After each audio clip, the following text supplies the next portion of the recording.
Hello there, hi, welcome back to the channel. Welcome to the channel if it's your first time here. My name is Jim. We listen to, talk about and do all sorts of things musically. And today, of course, is no exception. I am joined by none other than Anthony Vanacore. Is that right, Anthony? Yep. Yeah. From the band O. And I wasn't sure how to pronounce this initially. I thought, ooh, ow.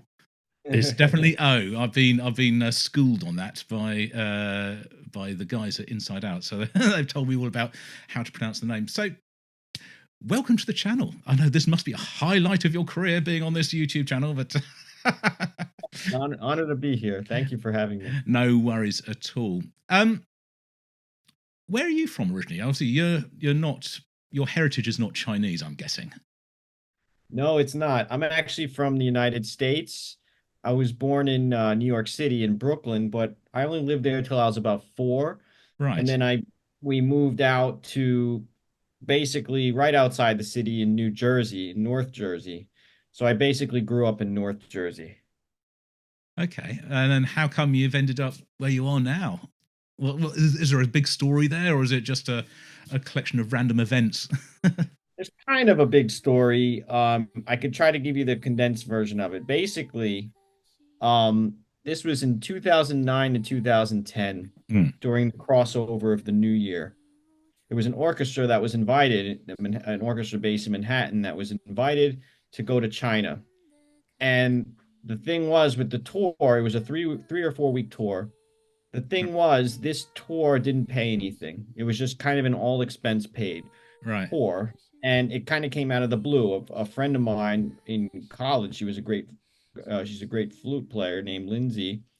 She contacted me out of the blue and said she bumped into this director, the conductor of an Yeah. orchestra, and they're going on a tour in China, and they need a drummer.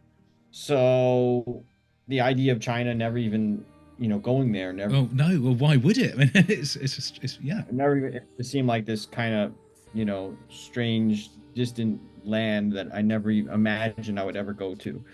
Um, And yeah, it happened. I was in graduate school at the time, and it just so happened it was during the winter break. So it was perfect. Yeah. So I said, yeah, why not?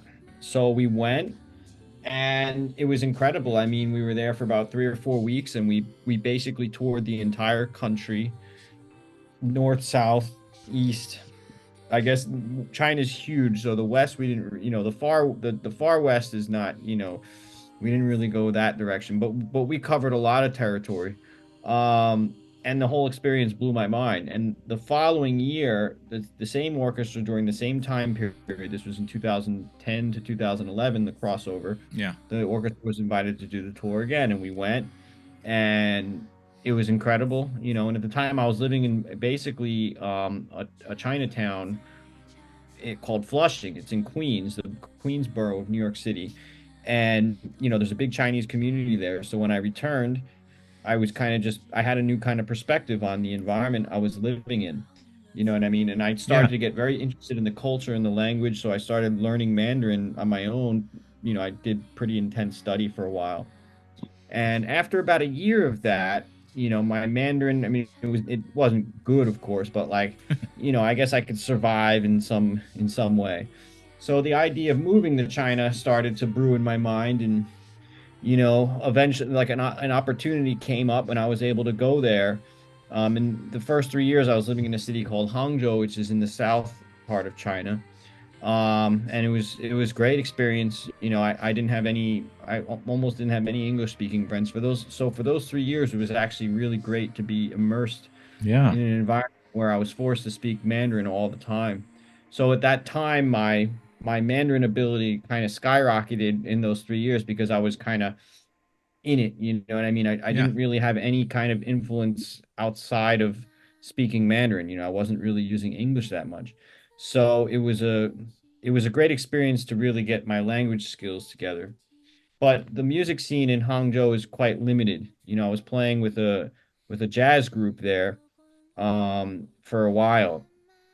Afterwards, I ran into a good friend of mine who I knew in New York City. He just told me about the Beijing scene, and I was interested. So in 2015, I moved to Beijing, and Right. Beijing has a pretty vibrant music scene. Yeah. I read that on their website. Yeah. Yeah. So that's the very abridged version of it. So in 2015, I moved to Beijing, and I've been here since then, and just been actively involved in the music scene here, not just the Prague. I mean, I wouldn't really say there's much of a Prague scene in China in general. It's very, very small. Mm. There's definitely a metal scene, but I don't think our band definitely doesn't fit into like a pure metal category. So yeah, we're kind of in a, a little bit on our own out here in terms of, not really being a part of any particular scene. But yeah, I'm involved in many things over here. It's not just this, I do a lot of experimental music, I do a lot of improvisational music, jazz, Yeah. uh, you name it. It's a very vibrant and eclectic scene here. So it's very cool. It's really interesting to me because obviously being here in the UK in the West, and you obviously came from the West as well. There's no indication, sort of on a day-to-day level, of there being this vibrant music scene in China. I mean, of course there must be. It's the most populous country in the world, and it's full of humanity and people who want to express and do stuff. So it stands to reason, of course, there's amazing music there, but we just don't hear it. It's a really interesting. So for me, hearing now, courtesy of a German record label, Inside Out, coming to sort of the rest of the world, is good on them for finding you and for bringing it this way. I suppose, there is Eastern music in the UK that we know about, but it's things like Bandmade or Baby Metal, from Japan, or the sort of Korean sort of K-pop stuff, or The Who as well, which is sort of Mongolian sort of throat singy sort of metal crossover band. So there's a little bit, but not a great deal. How did you now find an audience in the West? How did you find Inside Out, or did they find you? Well, I think we got kind of lucky actually, because Inside Out, I think this was in 2022 maybe, when we had just finished our no, sorry, this was 2021, when we had just finished our first album. It was just recorded and mixed and mastered. This was kind of early 2021. And afterwards, we really were very proud of the first album. We thought it was something very different. We were really excited about it. So I knew about some of the art, especially Devin Townsend. He's one of my, big influences. Yeah. And, so I went to the Inside Out website, and they said they don't accept press kits anymore, or even like electronic press kits. It's just like, send a link with your band's MP3s, and that's it. Yeah. I've looked on there before as well. Right. So I uploaded a couple. I don't know what their site is now in terms of that, but I uploaded a couple tracks from the album to like a streaming site. You know what I mean? And I was like, well, what the hell? Let me do it. So I sent an email to Inside Out. Yeah. With the tracks. I think I sent about 4 tracks from the first album. And I said, hey, hello, we're a band. We're kind of a band from China, progressive band from China. The sound is pretty unique. I forget exactly what I wrote, but Yeah. We get the gist. I wasn't expecting to get a response. You know what I mean? So, and lo and behold, about a week later or so, we got a response, and they said, hey, this stuff is very interesting. Can I know more about the band? So I responded and said, explained a little bit about what the band was doing and whatnot. And then we scheduled a call. We did a video call. Yeah. And I spoke with Thomas from the head of Inside Out, and we had a really nice conversation for about an hour or so. And that's how it kind of all started getting into motion. So it was, kind of lucky, to be honest, because he told me he gets flooded with bands. I mean, I can't imagine how many bands they send their tracks to. Yeah, of course. And I can't imagine he's going to listen to everything, So I think we kind of got lucky just in the fact that, he happened to listen to it. I also expect you had a point of difference being from China. So that was okay. This is going to be something different. Let's listen to this, see what this is about, because it's not going to be the standards of that everything else is doing. I was thinking that when I wrote the email, I was like, let me make a note that we're from China, because maybe for some reason that'll like, you know, be a little bit of an attention grabber in some way. And maybe it must have was. worked. Maybe I should write on from Milton Keynes. That would have worked. So, I see you talk about a vibrant music scene in Beijing. So, what else is there going on there? What's other sort of music? You said there's a little bit of metal, jazz, pop, I guess. Yeah, I'd say that in China, in all of China, pop is definitely the biggest. You know, like Chinese pop, it's enormous here. You know what I mean? I don't really get involved with the pop thing here. No, I'm not very interested in it, to be honest. But there's a lot of other stuff. You know, there's a lot of underground music here. I play with bands that we do kind of experimental things where we're just doing entirely free. You know, we'll do sets that are from start to finish are entirely free. It's a lot of electronics and ambience and grooves, and you know, it can go anywhere, you know, because we're all kind of improvisational based musicians, you know what I mean? So we have a lot of vocabulary just in terms of being able to improvise. So it's fun to just kind of go in with a absolutely, you know, blank, you know, blank canvas. Yeah. Yeah, and just make sound, you know. So that's one thing. You know, there's a big jazz scene here. You know, I play with a lot of groups. The metal scene here is pretty big in China. But I think it's in Beijing there definitely is a metal scene. I think it's more probably a little bigger in the south of China, like in Guangzhou, around that area. I have some former students of mine that are incredible metal musicians, and they're doing quite well here. And I think some of them even started to do some collaborations with some musicians from abroad.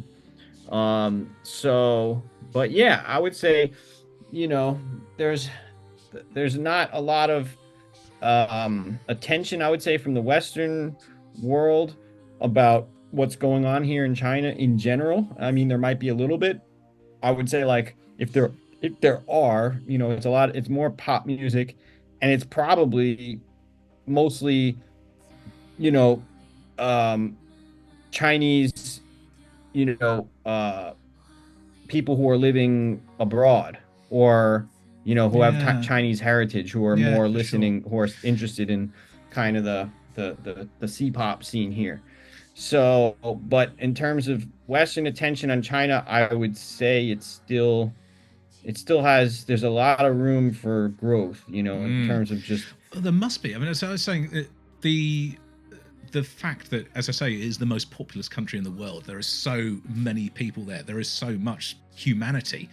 I think there's this almost,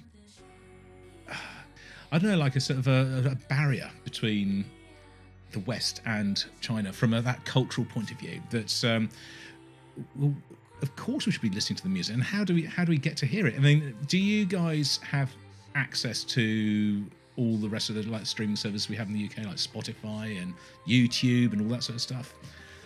Yeah, well, most of it, anyone who wants to have access to it can more or less get access to it. You know, a lot of us, we have to use what's called a VPN. Yeah, you know, you turn that on, and then you can get on to YouTube and whatnot.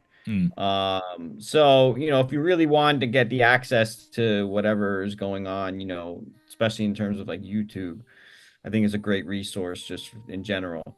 You know, it's there. You just have to work a little bit harder than just being able to just put the web address in and go check it out. You got to turn on the VPN first.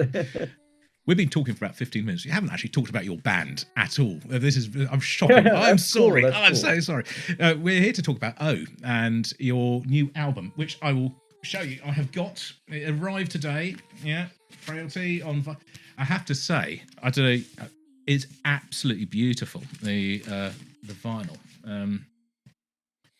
It's this sort of beautiful marbled thing. It's fantastic. I love records. I know you can see behind me. I've got hundreds of the things. But yeah, it's so I have had it. I've got the electronic version, which I've been listening to for the last week, I guess. I absolutely love it. It's fantastic. It is so otherworldly. It's just I've never heard music quite like it. It's extraordinary. Oh, so much.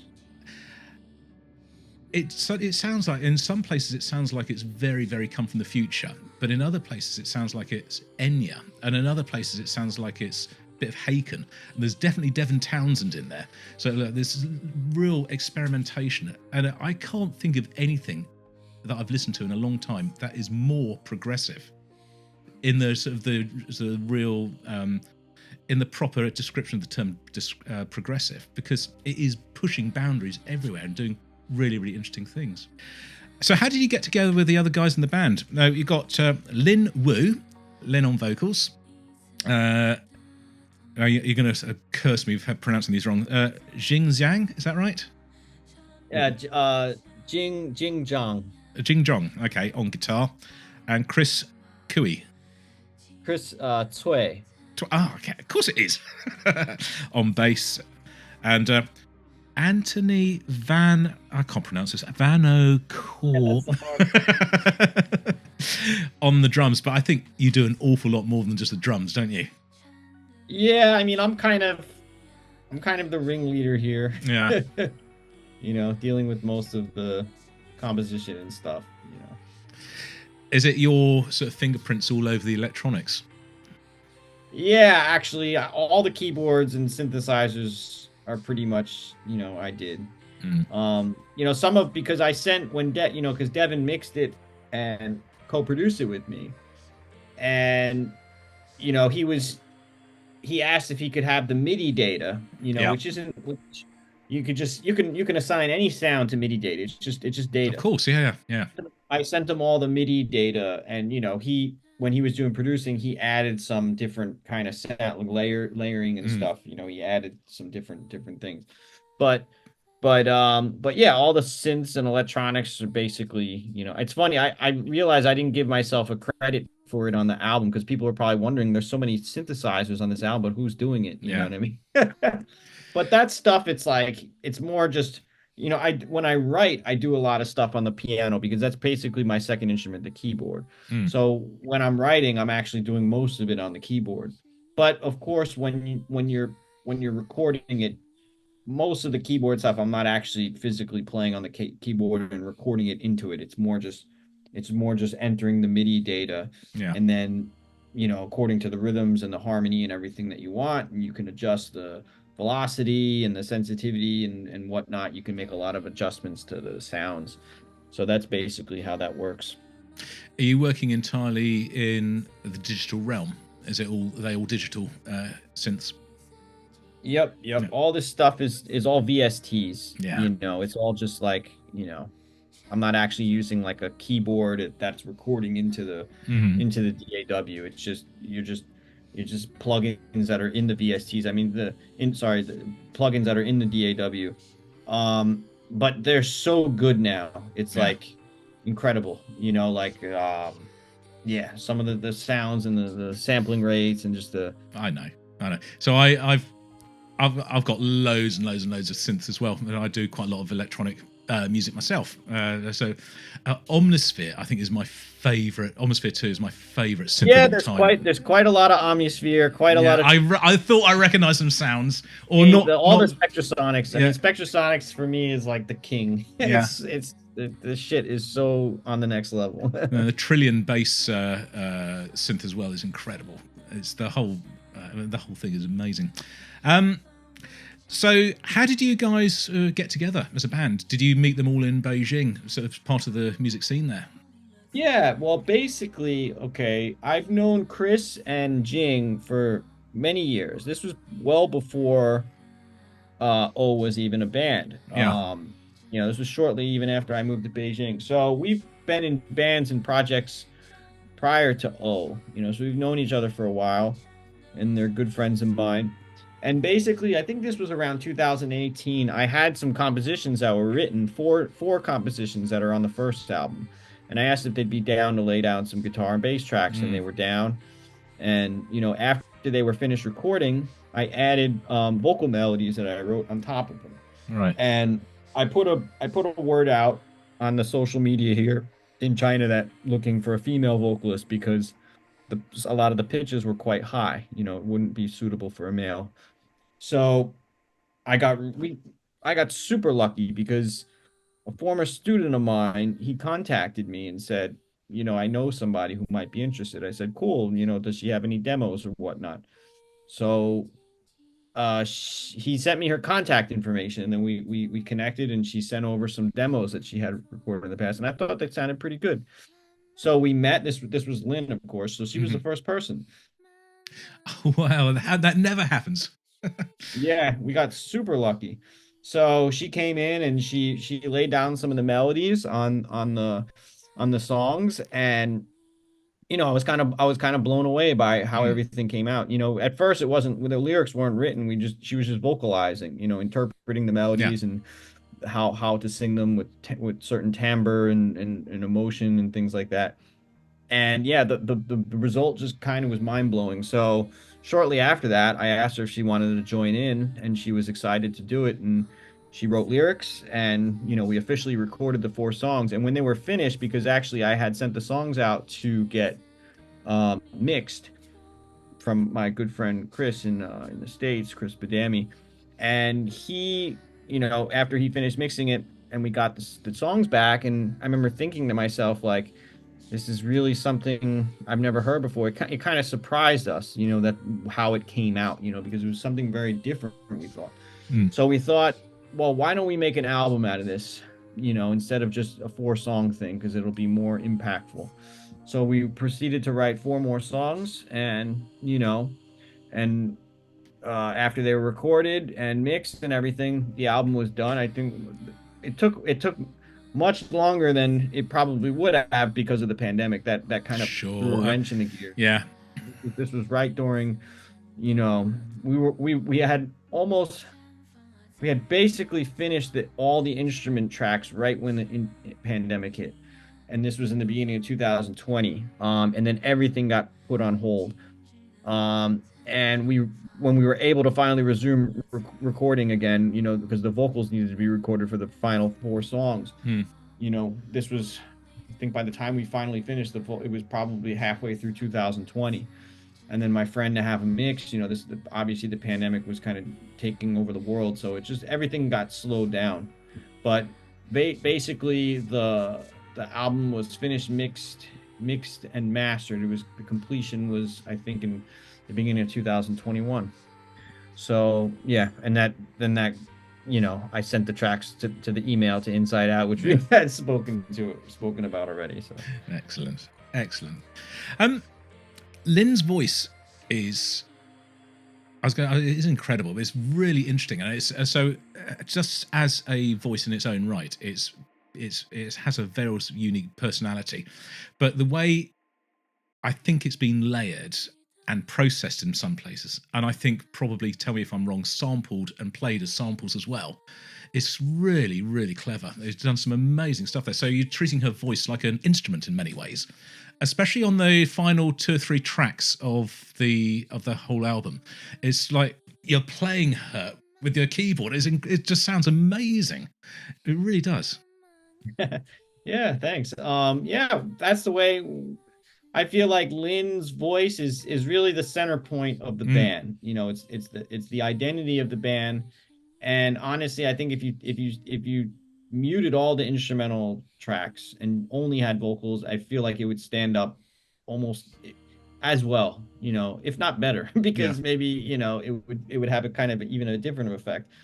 So I really think that I really believe that. I think this music is really centered around the vocals. There's a lot of harmony. Harmony is an integral part of the band. But I will say that we don't use harmonizers. Everything, we go through the process of recording every harmony. It's not like we're, you know, um, copying pasting like a Yeah. pitch and Yeah. throwing it Yeah. in a harmonizer and just moving it up and down or what. No, everything is recorded. So the process of recording vocals is extremely time consuming because there's a lot of harmony, and there's a lot of counterpoint. There's all kinds of stuff going on. Even the last track, there's minimal, because there's a lot of like it's very repetitive. It's almost like a minimalist. It's like, I don't know if you're It's aware, almost like the tribal in places and very sort of hypnotic with this. yeah, well, that's They're what it's like a, it's supposed to like a, be. It's supposed to marimba be. sound which builds. It's just a little pattern that repeats over and over. Then her vocal pattern starts up, which is playing a different rhythm or different time signature almost. So you've got they catch up at one point, then they go away again, and they catch up. It was so cool. Yeah, it's based on a cycle, and there's like a lot of polyrhythms going on, Yes. and the cycle has to, with all the voices, it has to complete itself before it moves on to the next section where there's the background vocals, which is from the very first track of the album, comes in, and then it starts a whole rhythmic cycle all over again. But even that, I will say, Lynn basically almost recorded every note. There was very Oh, little really? copying and pasting with that. So she was like, it was exhausting, because it's so repetitive. You know what I mean? But Oh, that's extraordinary. that was very influenced by, like, I don't know if you're aware, like Steve Reich. He's a kind of a minimalist composer. Um, so they in the the 60s, um, 60s, 70s, there was a lot of this kind of minimalist approach to composition where it's Mm. just a lot of repetition, and it's supposed to have that effect. It's funny, I've read some reviews about the last track, and it's like it's either people love it or they fucking completely hate it.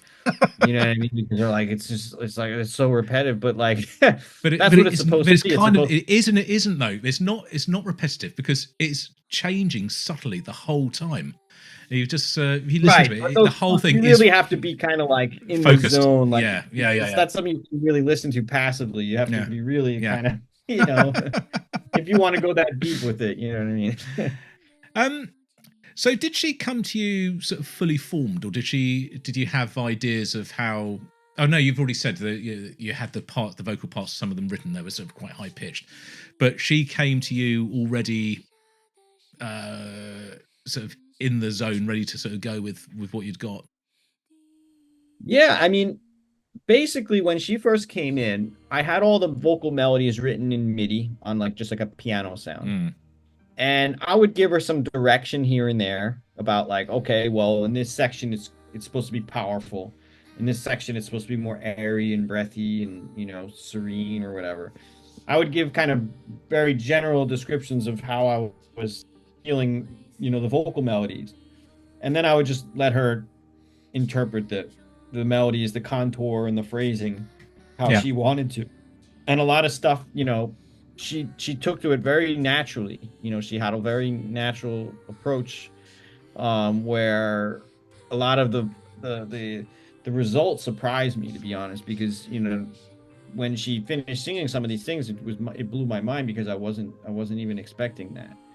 You know what I mean? So yeah, I mean, just her approach and everything to the vocal melodies, it really took everything to the next level. You know what I mean? Yeah. So it It sounds a was little. very inspiring to me. It's a little bit like Claire Torrey singing "The Great Gig in the Sky," Pink Floyd. So they didn't really know how that was going to be, and then she just sort of gave it this whole personality, and that's what it is. It's her voice, isn't it? The rest of it doesn't really matter.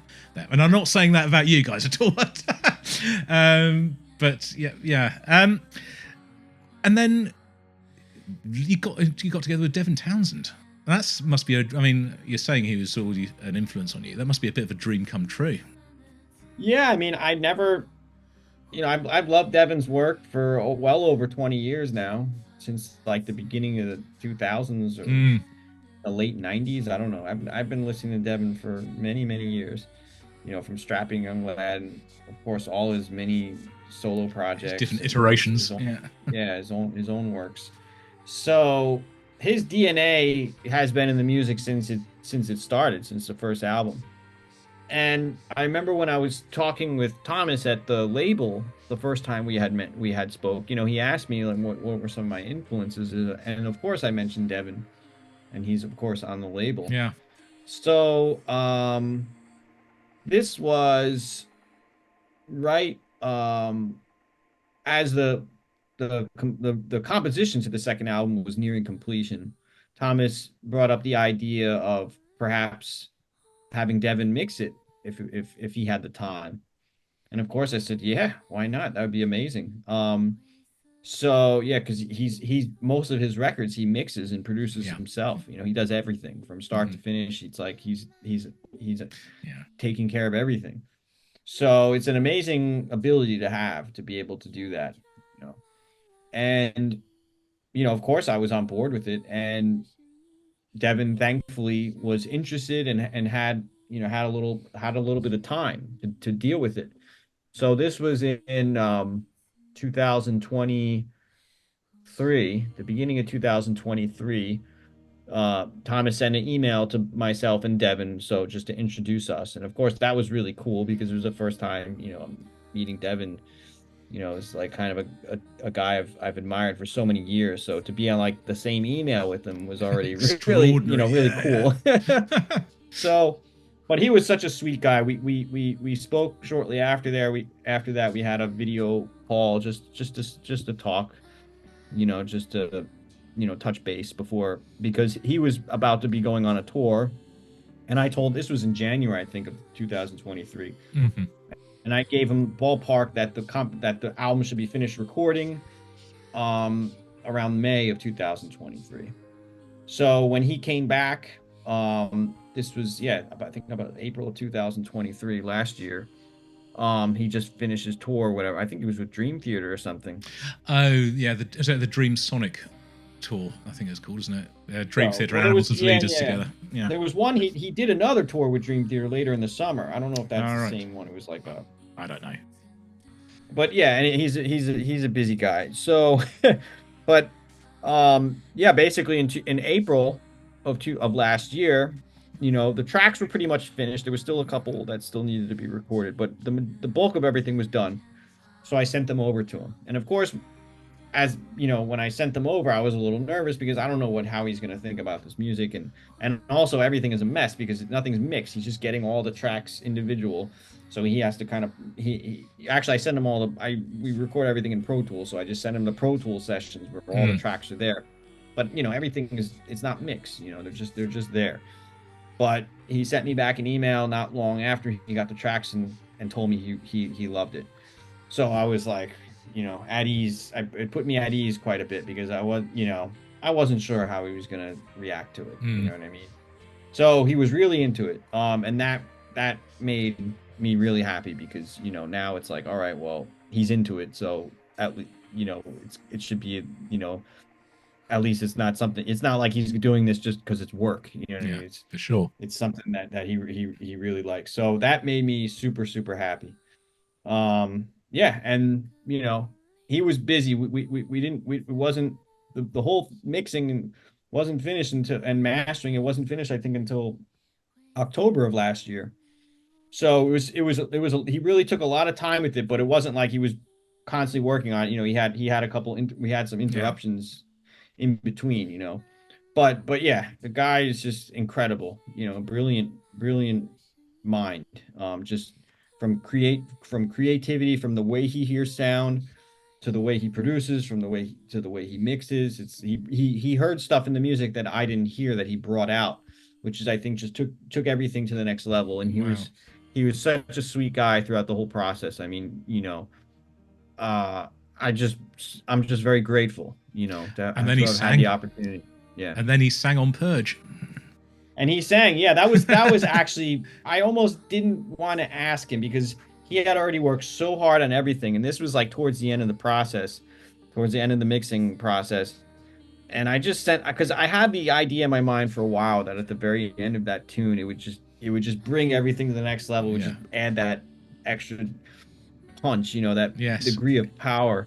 So I just asked him. I was like, you can tell me to fuck off, don't worry, but, and it's in Chinese, so you're gonna have to sing in a language you've never sang before. Yeah. So I asked him, I said, would you be down for this? But it's cool, if it's too much, don't worry about it. And then he wrote back, he just send me the lyrics. So I had to Romanize the Chinese, Yeah. not in like the official Romanization way, which is called pinyin, because you have to kind of study that. There's certain things that aren't so intuitive from a native English speaker to know how to pronounce it. So I Right. had to like think, okay, how would a native English speaker who has no idea about pinyin or Chinese, like, to pronounce it as closely as possible to the actual pronunciation. So I kind of had to be creative with some of the Yeah. words and really, you know, kind of romanize them in a way that he could kind of make sense of the pronunciation. And he did an incredible job. The album, obviously, everything is sung in Chinese. Yeah. And then I thought, oh, okay, good. There's a lyric sheet here. This will help. But of course, it doesn't help at all. It literally cannot help. I have no idea what you guys are singing about and what as to. But it doesn't matter. It sounds brilliant. It's. Well, thank you. Well, there's a reason actually why the booklet doesn't have. We chose the romanization over the translation. Yeah. And that's just simply because, well, at least you can kind of ballpark pronounce what you're hearing. You might not know what it means, but I mean, now with the internet, I think on YouTube, there's everything is translated. There's like English subtitles in some of the songs and stuff. Right. And so that's kind of the reasoning behind it, just so at the very least you can kind of pronounce it. Yeah. Because if you put the English translation there, you might not know like when she's singing and where it lines up with the translation. It might be a little, I don't know. Anyway, that was the logic behind it. Okay, I'll understand what the songs are about. So no, I don't. What about playing live? Is that something you looking at to try and do or have done? Yeah, it's something we haven't played live yet. It's something we're exploring. There might be it's not confirmed. There might be a couple festivals coming up in this fall in Europe that we might do. And I would say touring and stuff, realistically, it's probably looking more like 2025 until that kind of starts. Yeah. Because there's so much preparation that needs to be done, and there's a lot of things that need to be worked out. So yeah, it's something we want to do. We hope that it'll start happening in 2025, I think. That'd be amazing. I suppose being on label Inside Out, there's a lot of other bands there that you could potentially go on tour with that there'd be a good fit. So I know Haken have actually just been around sort of that area, but it'd be amazing. I don't want to sort of keep you on for too long. I was just going to ask one. You don't have to answer this at all if you don't want to. Whenever I do these, I always ask at the end about whether there are 5 records that you would take with you if you had no other music in the world. What are the 5 records that you'd take on a desert island with you to listen to, presuming you had electricity and a record player? Okay, the desert island question. Yeah, that's really, really hard. I know. I probably should have given you some advance warning about that. There's a band, The Gathering, which actually is a big influence on the Dutch band. Yeah, with Annika. With Annika, yeah. The one. Well, they have 2 albums. I guess if I had to pick one, maybe If Then Else. I really love that album. Maybe Medulla by Bjork. I love that album. It's all vocals.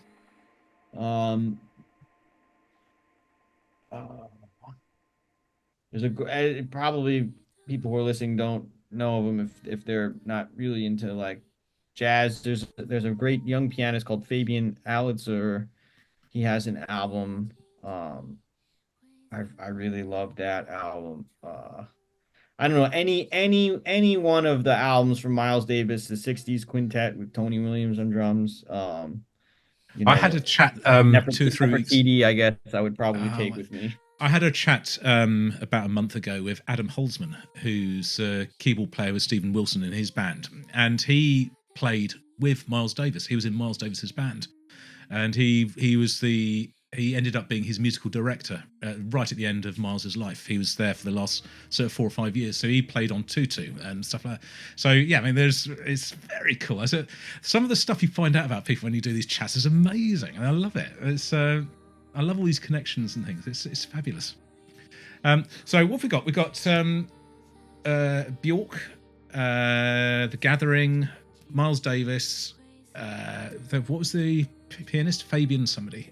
Oh, Fabian. Fabian Alitzer. Yeah, and another. Let's see. I gotta pick. Well, I would probably probably the live Devin's put out a live album right before the pandemic called Something of magnitude. Order of Order of magnitude. I was at the gig. I was at that gig at the Borderline. No, at the Roundhouse in London. Yeah. Incredible. That's like that album blew my mind when I heard that.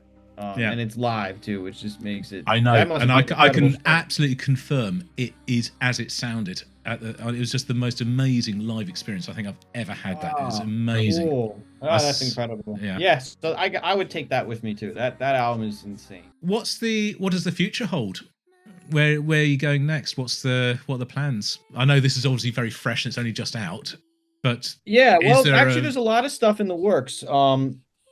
This year will probably, in addition to the album that just came out, there will probably be 2 new singles. Actually, one is already written and recorded. It's actually finished recording. It just needs to be mixed, and it's very cool tune. And then there's another song, which is I don't want to give it away now, but it's going to be a cover song. And I'm in the process of arranging it. It's like 90% done, but when it's done, it's going to be very, very cool. So what I'm hoping is those singles will also be released this year. There's also going to be a kind of very short animated series featuring an entity who's called O. So O is going to actually be something. And it's this short little, it's 10 episodes, but each episode is very short. They're like 2 minutes long. Okay. Where O, this entity, and someone has these kind of dialogues, and they just talk about interesting things. And the animation is very cool. Someone here in Beijing helped me do it. So that will start being released soon, and then there might be some remixes of the album, like maybe some a cappella versions of some of the songs or instrumental versions of some of the songs. And videos and stuff will start. Lynn actually recently did a live performance of 2 tracks, one from the first album and one from the second album. So things like that will be released, like live performance videos and stuff like that. So yeah, there's a lot of stuff in the works. Cool. Well, lots to look forward to. Yeah. Well, Anthony, thank you so much for taking some time out of your evening, because it must be sort of, what's the time now? 7:45 there, isn't it? Yeah, it's 7:45. No, it's all good. I appreciate you, taking the time out to talk. It was a really nice conversation. It was really lovely to have a chat, and thank you so much, and maybe do it again one day. So yeah, anytime. Well, good luck with the album. Good luck with everything else. Say hi to the rest of the band, and I'll let you guys know when the video is ready. Perhaps you'll be able to see it. Cool. Looking forward to it. Yeah. Hope to see you sometime in Europe. Yeah, it'd be great. Absolutely great. Yeah. All right then. Take care. Bye.